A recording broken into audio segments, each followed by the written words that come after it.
चलिए दोस्तों जानते हैं आज की देश और दुनिया की काम की और महत्वपूर्ण बड़ी खबरों को सिर्फ 10 मिनट में। पर अभी तक आपने इस वीडियो को लाइक नहीं किया तो लाइक कर दीजिए। संसद ने वक्फ विधेयक पारित किया जिस पर प्रधानमंत्री मोदी ने कहा कि यह एक ऐतिहासिक क्षण है। उन्होंने यह भी कहा कि इससे मुस्लिम महिलाओं, गरीब और पसमानदा मुसलमानों को लाभ होगा। हालांकि कांग्रेस सांसद मोहम्मद जावेद ने विधेयक को सुप्रीम कोर्ट में चुनौती दी और तर्क दिया कि यह मुसलमानों के साथ भेदभाव करता है और इसके लिए कानूनी चुनौतियों की आवश्यकता है। उन्होंने यह भी आरोप लगाया कि भाजपा मदरसों को बंद करना चाहती है। वक्फ संशोधन विधेयक के खिलाफ कई राज्यों में विरोध प्रदर्शन हुए। कोलकाता और अहमदाबाद में प्रदर्शनकारियों ने पोस्टर जलाए। उत्तर प्रदेश में विधेयक का समर्थन करने के लिए एक नमाजी के साथ कथित तौर पर मारपीट की गई।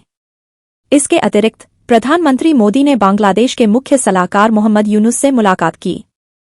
इस मुलाकात के महत्व और बांग्लादेश के निहित अधिकारों के बारे में सवाल उठाए गए हैं, जहां कथित तौर पर हिंदुओं के खिलाफ हिंसा हुई है, मंदिरों को तोड़ा गया है और महिलाओं के साथ दुर्व्यवहार किया गया है। मोहम्मद यूनुस पर कथित तौर पर यह चित्रित करने का आरोप लगाया गया है कि स्थिति बेहतर है, जबकि सच्चाई यह है कि बांग्लादेश में कथित तौर पर उग्रवाद बढ़ रहा है। बिहार में 7 मुस्लिम नेताओं ने वक्फ विधेयक के विरोध में जनता दल यूनाइटेड छोड़ दिया। उन्होंने दावा किया कि मुख्यमंत्री नीतीश कुमार ने मुसलमानों के विश्वास को तोड़ा है। पूर्णिया से निर्दलीय सांसद पप्पू यादव ने सुझाव दिया कि नीतीश को वोटिंग तक भाजपा की जरूरत है।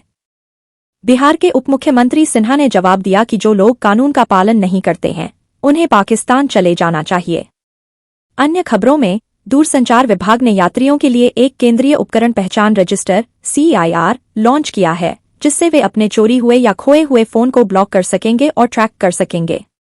वक्फ विधेयक के पारित होने के बाद योगी सरकार ने जिला अधिकारियों को राजस्व रिकॉर्ड में दर्ज नहीं सभी वक्फ संपत्तियों की पहचान करने और उन्हें जब्त करने की प्रक्रिया शुरू करने का निर्देश दिया है। अमेरिकी राष्ट्रपति डोनाल्ड ट्रंप द्वारा लगाए गए नए टैरिफ से अमेरिकी शेयर बाजार में गिरावट आई, जिसमें 6% तक की गिरावट आई। इस घटना का भारतीय बाजारों पर भी प्रभाव पड़ा, जिसमें कई सेक्टर अमेरिकी अर्थव्यवस्था पर निर्भर हैं, जिसके परिणामस्वरूप सेंसेक्स और निफ्टी में गिरावट आई, जिससे निवेशकों को 9.5 लाख करोड़ रुपए का नुकसान हुआ। वक्फ संशोधन बिल को लेकर कानूनी कार्रवाई। वक्फ संशोधन बिल के खिलाफ सुप्रीम कोर्ट में याचिका दायर की है कांग्रेस सांसद ओवैसी ने। प्रधानमंत्री नरेंद्र मोदी ने इस बिल को पारदर्शिता बढ़ाने वाला बताया है। प्रधानमंत्री की म्यांमार यात्रा। प्रधानमंत्री नरेंद्र मोदी ने बैंकॉक में म्यांमार के वरिष्ठ जनरल मीन आंग हयांग से मुलाकात की। इस दौरान दोनों देशों के बीच द्विपक्षीय संबंधों और अन्य महत्वपूर्ण मुद्दों पर चर्चा की गई। मोदी ने कहा कि मुश्किल समय में भारत हमेशा म्यांमार के साथ है। मणिपुर में जारी हिंसा पर चर्चा। लोकसभा में केंद्रीय गृह मंत्री अमित शाह ने कहा कि मणिपुर में पिछले 4 महीनों से शांति कायम रखने का प्रयास किया जा रहा है।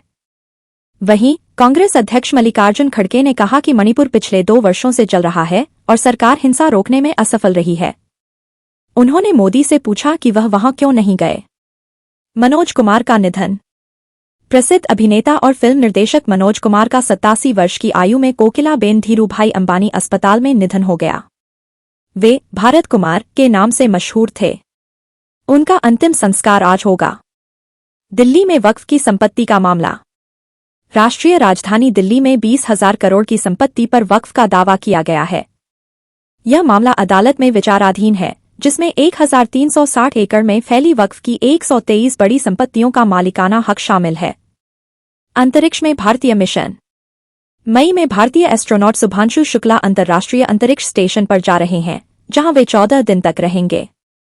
इस मिशन में पोलैंड, हंगरी और अमेरिका के नए अंतरिक्ष यात्री भी शामिल होंगे। आंधी एवं मौसम का अलर्ट। बिहार, छत्तीसगढ़ समेत 17 राज्यों में आंधी और तेज हवा चलने का अलर्ट जारी किया गया है।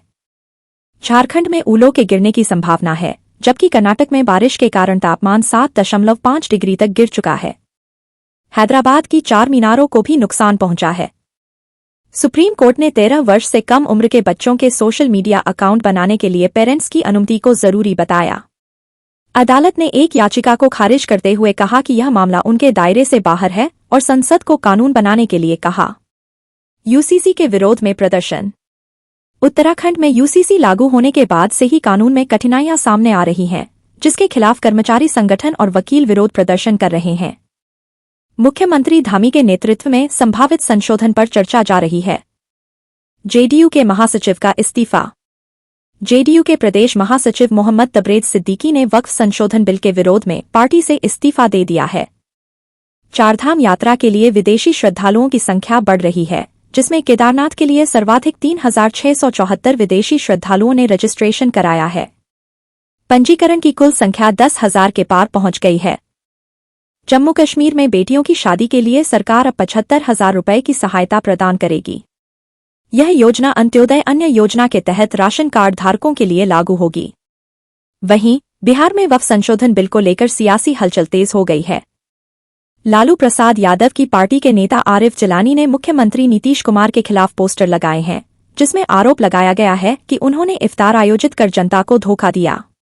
झारखंड में मनी लॉन्ड्रिंग के मामले में ईडी ने 21 स्थानों पर छापे मारे हैं।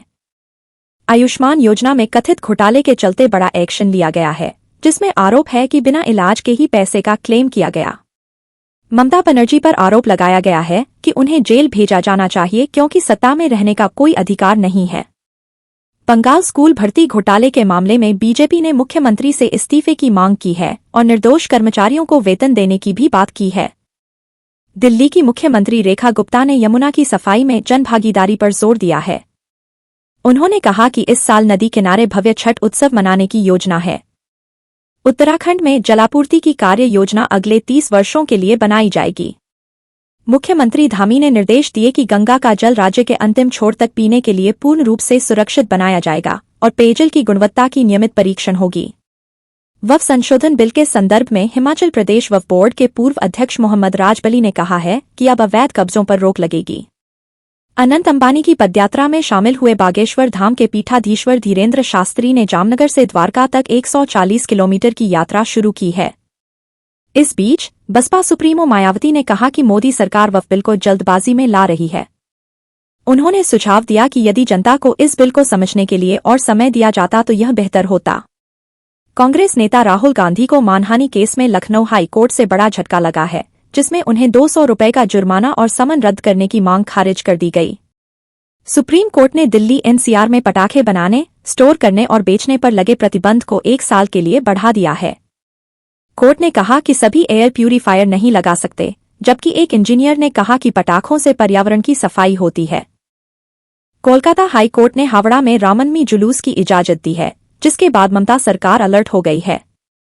पुलिसकर्मियों की छुट्टियां रद्द कर दी गई हैं और अतिरिक्त पुलिस बल तथा रैपिड एक्शन फोर्स को तैनात किया गया है। पीएम मोदी ने बिम्स्टेक नेताओं को क्षेत्रीय सहयोग को मजबूत करने का भरोसा दिया और सदस्य देशों को यूपीआई से जुड़ने का प्रस्ताव दिया। वफ़ ने हसीन सितम के तहत मुस्लिम लीग और शिवसेना का समर्थन प्राप्त किया है। बीजेपी सांसद सुधांशु त्रिवेदी ने विपक्ष पर जोरदार हमला बोला है, स्टेटिंग दैट वक्फ संशोधन विधेयक गरीब मुस्लिमों के हित में लाया गया है। यूपी के संभल जिले में शाही जामा मस्जिद में हिंदू अनुष्ठान किया गया, जिसके बाद पुलिस ने 3 लोगों को हिरासत में लिया। वक्फ बिल का समर्थन करने पर नमाजी की पिटाई की गई। मुनव्वर राणा की बेटी को हाउस अरेस्ट किया गया है। महाराष्ट्र वक्फ बोर्ड की स्थिति को लेकर अल्पसंख्यक आयोग के अध्यक्ष प्यारे खान ने कहा है कि अब समन और वारंट बेचकर गिरफ्तारियों का सिलसिला चलेगा। उत्तर प्रदेश में 1 साल के भीतर आबकारी विभाग ने शराब बिक्री से 52,297 करोड़ रुपए की कमाई की है। इस दौरान 24,000 से अधिक तस्करों को गिरफ्तार किया गया है। कुणाल कामरा की मुश्किलें बढ़ने की संभावना है, जबकि शिवसेना ने एक कॉमेडियन के विदेशी फंड की जांच की मांग की है। उद्धव ठाकरे ने अपने सांसदों को इस बिल के खिलाफ वोट देने के लिए मजबूर किया। शिवसेना के एक नेता संजय निरुपम ने बड़ा दावा किया है कि दिल्ली सरकार मई में कृत्रिम बारिश करवा सकती है ताकि प्रदूषण को रोका जा सके। हरियाणा के पानीपत में प्रशासन ने भौतिक सत्यापन के दौरान 215 परिवारों को बीपीएल राशन कार्ड धारकों की सूची से बाहर कर दिया है, जबकि कुछ परिवारों के पास आलीशान कोठियां और लग्जरी गाड़ियां हैं। पठानकोट में 3 संदिग्धों की उपस्थिति से हड़कंप मच गया है, जिसके बाद पुलिस ने सर्च ऑपरेशन शुरू किया है। उत्तर प्रदेश में पारा तेजी से बढ़ने की संभावना है और मौसम विभाग ने लखनऊ, मथुरा सहित कई जिलों में वज्रपात की चेतावनी जारी की है। अगले 5 दिनों में प्रदेश का तापमान 5 डिग्री तक बढ़ सकता है। दरभंगा से दिल्ली जाने वालों के लिए एक खुशखबरी है, क्योंकि इंडिगो ने मुंबई के लिए नई हवाई सेवा शुरू की है, जो सप्ताह में 4 दिन चलेगी। पटना में प्रशासन के आदेश के बावजूद स्कूल ऑटो में बच्चों को ले जाने के मामले बढ़ते जा रहे हैं। दिल्ली में धूल प्रदूषण पर नियंत्रण नहीं हो पा रहा है, जबकि ग्रेडेड रिस्पांस एक्शन प्लान की पाबंदियां और निर्माण स्थलों के लिए अलग नियम बनाए गए हैं। श्रीनगर में साइबर जिहादियों के खिलाफ कार्रवाई तेज हो गई है, जिसमें पिछले 3 महीनों में 200 युवाओं को आतंकी बनने के लिए उकसाया गया है। झारखंड में पश्चिमी विक्षोभ के कारण मौसम में बदलाव आ रहा है और अगले 24 घंटे में मूसलाधार बारिश और आंधी की संभावना है। भारत तकनीकी क्षेत्र में तेजी से मजबूत हो रहा है और नई प्रौद्योगिकियों के अपनाने की रैंकिंग में शीर्ष देशों में शामिल है। संयुक्त राष्ट्र ने देशों की रैंकिंग जारी की है, जिसमें भारत की तत्परता की सराहना की गई है।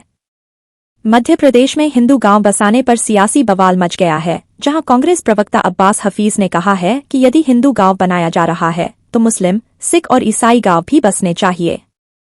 हरियाणा की सैनी सरकार ने गुरुग्राम में 6,500 अवैध मकानों पर कार्रवाई करते हुए सीलिंग अभियान शुरू किया है, जबकि हाई कोर्ट ने इस मामले में रिपोर्ट मांगी है। दिग्गज अभिनेता और फिल्म निर्माता मनोज कुमार के निधन पर फिल्म जगत में शोक की लहर है, जिसमें आमिर खान, अक्षय कुमार और पीएम मोदी ने उन्हें याद किया है।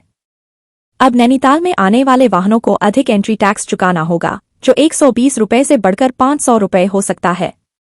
इसके लिए भवानी, हल्द्वानी और काला डूंगी मार्ग पर टैक्स वसूली बूथ बनाए जाएंगे। महाराष्ट्र के पूर्व सीएम उद्धव ठाकरे ने कहा है कि भाजपा जिन्ना को भी शर्मिंदा कर देगी, यह आरोप लगाते हुए कि सरकार हिंदू मुस्लिमों की राजनीति कर रही है।